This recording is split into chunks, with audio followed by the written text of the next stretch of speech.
सुखिनः सर्वे सन्तु निरामयाः सर्वे भद्राणि पश्यन्तु मा कश्चित् दुःखभाग् भवेत्।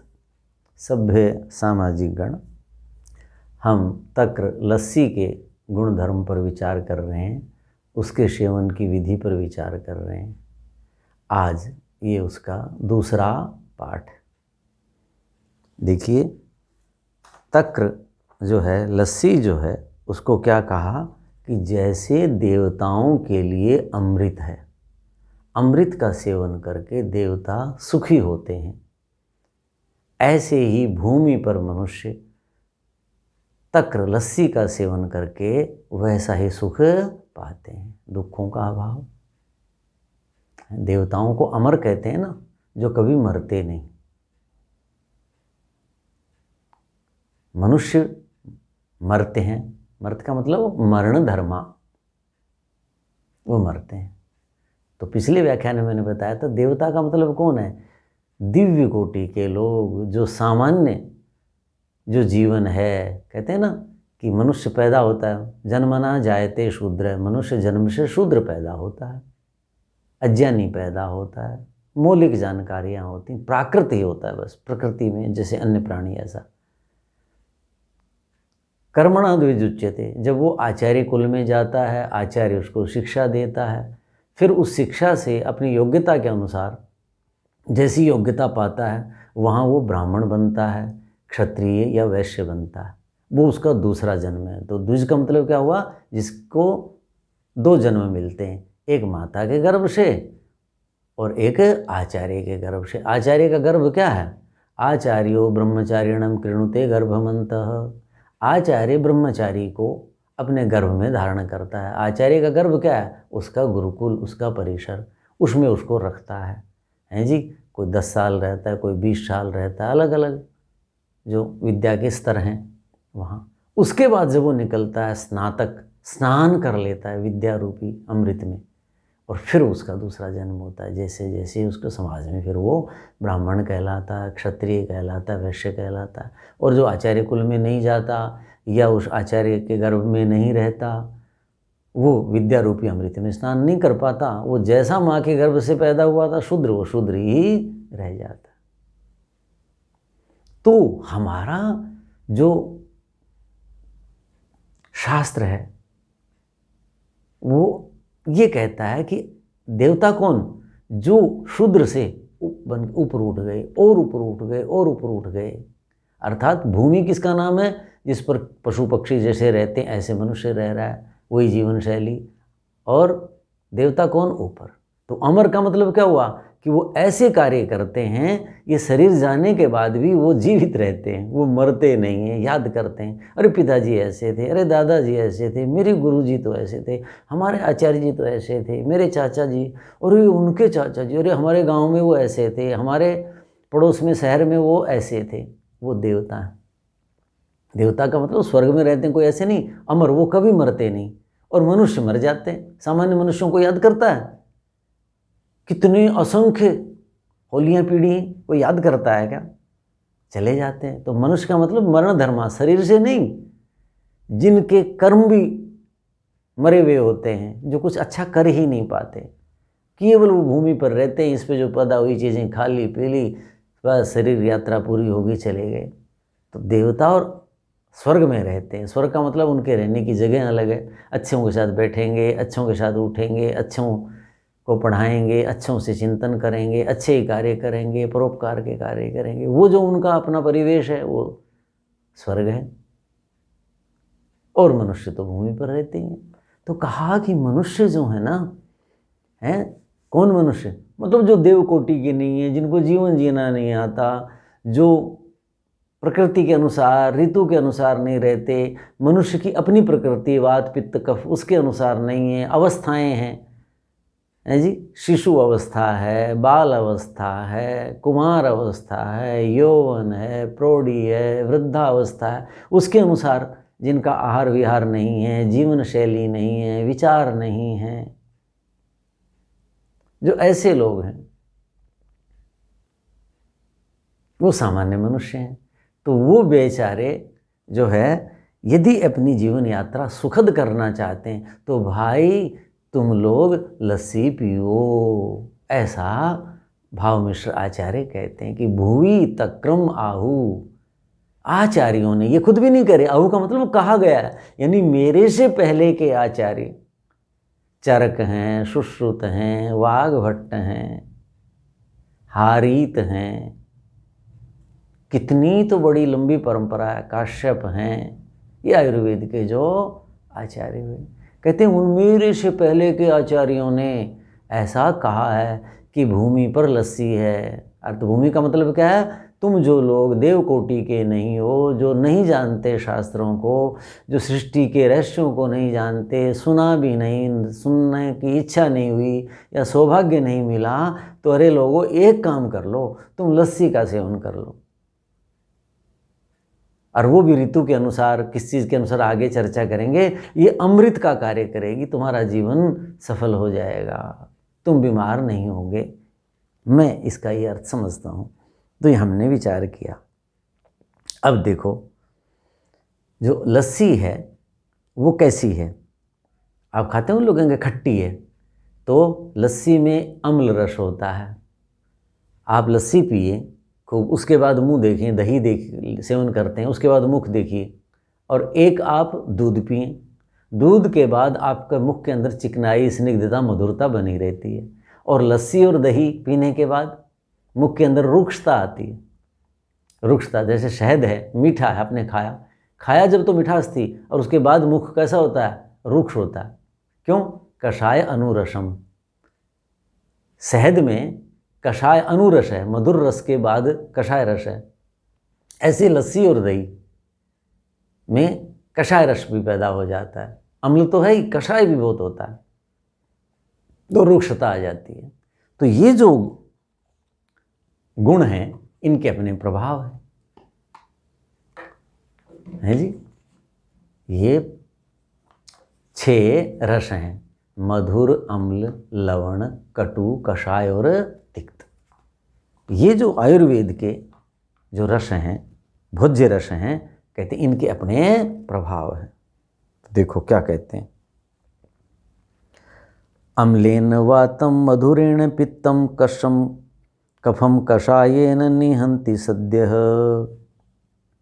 दही जो है उसके मैंने कितने भेद बताए थे, जिन्होंने नहीं सुना है दधि गुण उसमें देखिएगा।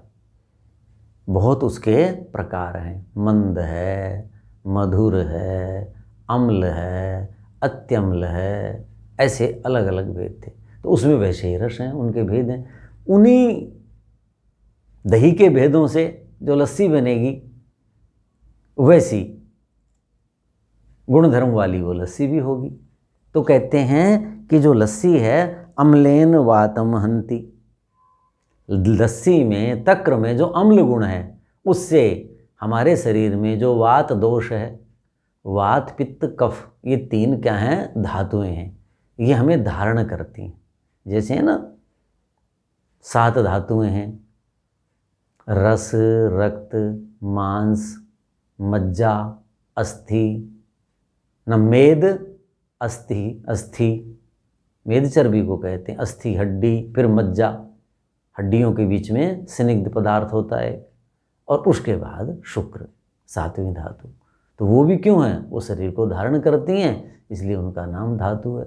वात पित्त कफ ये धातु भी और दोष भी हैं, मल भी कहलाते हैं। जब ये समावस्था में होते हैं तो क्या है?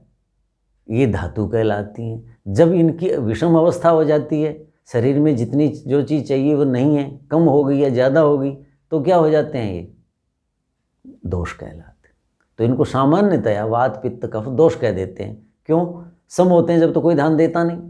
जैसे अनुकूलता, अच्छी जीवन बढ़िया चल रहा हो तो लोग कहाँ ध्यान देते हैं उसकी तरफ, और जब कुछ विकृतियाँ आ गई, कुछ आ गया, तो बताओ एक दिन भी बीमार हो, साल में 364 दिन तो ठीक रहा, तब कोई ध्यान नहीं रहा कितने दिन बीत गए, मैं कितने दिन स्वस्थ रहा। 2 दिन 5 दिन कभी बीमार हो गए, अरे राम कितने दिन हो गए, ओहो हम तो दुखी हो गए, क्या है, ये भी नहीं खा पा रहे, ये नहीं कर रहे, घूम नहीं पा रहे, जा नहीं पा रहे, मिलने नहीं कर, दुखी हो जाते।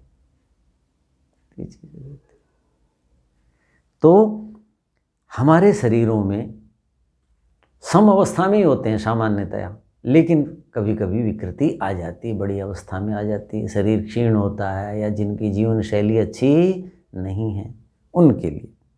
तो ये लिखा है वातेन अम्लेन वातम, लस्सी जो खट्टी होती है उसमें जो अम्ल रस है उससे क्या होता है, वायु का नाश होता है। तो जिनके शरीर में वायु है, रुक्षता है, वायु का मतलब रुक्षता शरीर में, उससे जोड़ों की संधियों की जो तरलता है, शरीर में जो लचीलापन है वो कम हो जाता है, और फिर लकड़ी जैसे पैर हो जाते हैं, लकड़ी जैसे हाथ हो जाते हैं, कमर बहुत जल्दी खराब हो जाती है, यहाँ से दर्द हो रहा है जी, ये हो रहा है जी, किसी के ये जो जोड़ हैं, जितनी संधियाँ हैं 80 प्रकार के वात रोग होते हैं। तो संधि रोग कह दीजिए उनको। तो कहते हैं अम्ल खट्टी जो लस्सी है उससे वायु का रोग नष्ट हो जाता है।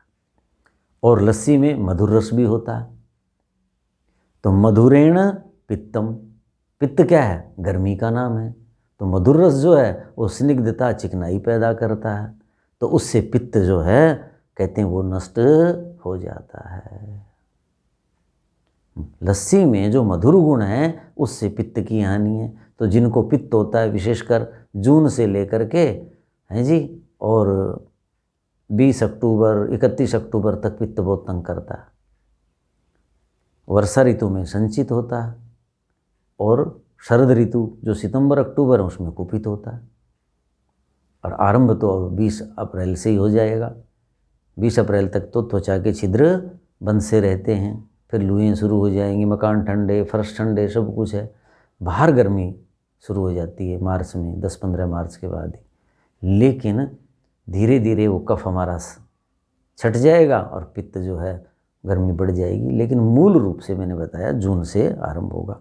तो उस समय जो है मीठी लस्सी का, मीठा दही हो, और मीठे का मतलब है मैंने बताया हुआ दही वाले में देख लेना जिसमें मधुर रस आ रहा हो, अम्ल रस अभी नहीं हो, तो पित्त, तो उस दही से बनी हुई जो लस्सी है वो पित्त को शांत करेगी।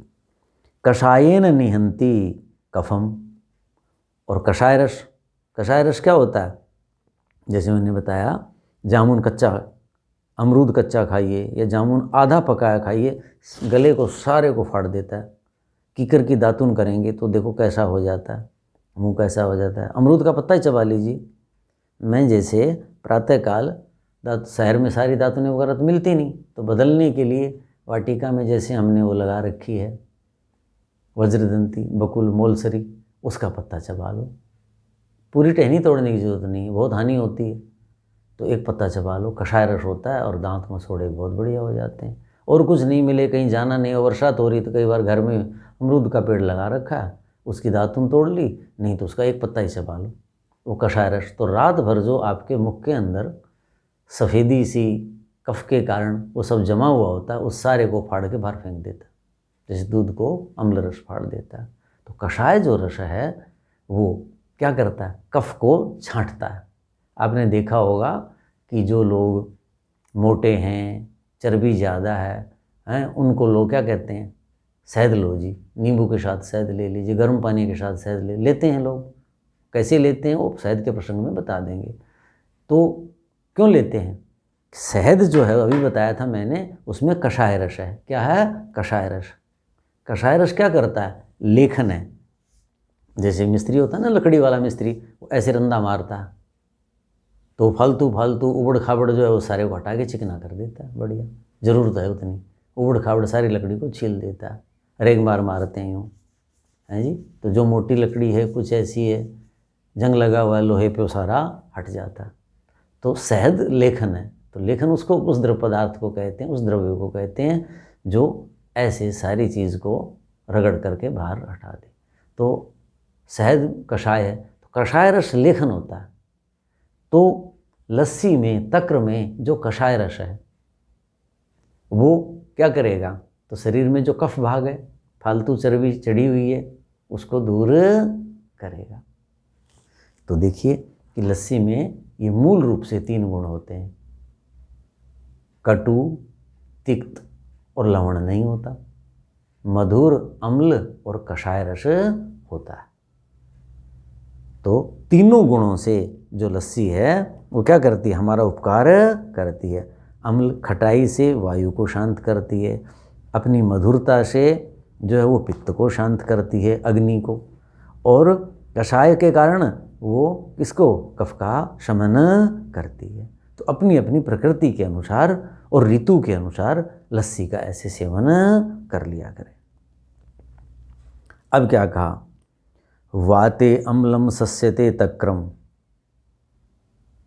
शुंठी संधव संयुतम। देखो बता दिया, और तरीका मैंने बताया था ना रोगों में, कि जिनको वायु का रोग है जी, वायु की तंगी है, जोड़ों के दर्द हैं और हैं, वायु का मतलब ये नहीं होता आपको डकार आ रही है या ये आ रहा है, वो तो अपचन का दोष है, अफारा बन गया। वायु का मतलब है शरीर में रुक्षता। तो वाते अम्लम शस्यते, पहले वाली बात को दोबारा आचार्य कह रहे हैं कि वात के रोगों में खट्टी लस्सी उत्तम है। ठीक है, कैसी हो वो, शुंठी सेंधव संगीतम, शुंठी सौंठ और सेंधा नमक उसमें डालो, वो ज़्यादा उपयोगी है। जिनको वायु की तंगी है, वायु का रोग है, वो क्या करें, खट्टी लस्सी लें, अम्ल तक्र लें, लेकिन उसमें सौंठ और सेंधा नमक का चूर्ण डाल लें। तो ये कहा। पित्ते स्वादु, और जिनको पित्त का रोग है, जलन होती है छाती में, डकारें आती हैं तो खटाई आ जाती है, हैं जी, मुंह सूखता है, रक्त में गर्मी है, ऐसे ऐसे जून में, इनमें जुलाई अगस्त सितंबर में छोटे छोटे लाल लाल से दाग हो जाएंगे, ये सब पित्त के हैं। बहुत जल्दी क्रोध आता है, मुख लाल सा ही रहता है कईयों का जरा सी गर्मी से, तो वो रक्त की गर्मी है, यानी पित्त है। तो स्वादु, मधुर रस वाली लस्सी लेनी है, यानी मधुर रस जिसमें हो, ऐसा दही हो, दही इतना जमा हुआ हो कि उसमें अभी खटाई न हो, जम जाए पूरा, वो मधुर, उसकी लस्सी बनाओ। वो कैसी, सीतायुक्तम। सीता किसे कहते हैं, सीता कहते हैं खांड को। तो खांड, कोरी खांड लें, आजकल चीनी की भी बना रहे हैं, वो हानिकारक होती है। तो कहते हैं कि पित्त जब हो रहा, ऊपर बताया था ना, पित्त में मधुर रस होना चाहिए, तो ये कहा कि भाई लस्सी जो है उसमें सीता खांड डाल लें, और फिर उसके बाद आपको पित्त तंग नहीं करेगा। कफे, कफ में व्योज क्षार युतम। व्योज किसे कहते हैं, त्रिकटु को कहते हैं। 3 कटुक पदार्थ होते हैं, काली मिर्च, पीपल और शुंठी, जिसका भी नाम आया था, काली मिर्च, पीपल और शुंठी, सौंठ। महा विश्व भेषजम कहते हैं, महा औषधि कहते हैं शुंठी को। तो कहते हैं वो चूर्ण डाल दें आप। मुझे याद है बचपन से पिताजी सेवन करा करते थे, तो हम कहते पिताजी कैसे लेते, क्यों लेते हैं, फिर बाद में हम भी लेने लग गए, और अब तो मेरे ख्याल 40 साल से लेते ही हैं। तो इस ऋतु में अब पूरी सर्दी और वसंत ऋतु आधी, लगभग कह लीजिए आधी से ज़्यादा, और त्रिकटु डाल लेते हैं लस्सी में, वो लेना। तो कहते हैं जिनको कफ है वो क्या करें, वो जो है त्रिकटु डालें या क्षार ये डालें। तो क्या कहा कि वायु में जो है अम्ल, वायु जो है उसमें अम्ल लस्सी का सेवन करेंगे। ठीक है जी। और उसमें जो है पित्त में मधुर का सेवन करेंगे, और वायु जब होगी तो सौंठ और सेंधा नमक। पित्त होगा तो लस्सी में क्या डालेंगे, मीठी लस्सी हो लेकिन उसके अंदर खांड डाल लेंगे, और जब कफ होगा तो त्रिकटु डाल लेंगे। तो ये जब आप ऐसा करेंगे तो आपके तीनों जो दोष हैं वो धातु बन जाएंगे, वो सम अवस्था में आ जाएंगे, और तक्र जो है वो अमृत बन गई कि नहीं आपके लिए। तो ये देवताओं के समान हम भी देवता बन गए, भूमि के लोग भी, सामान्य मनुष्य भी।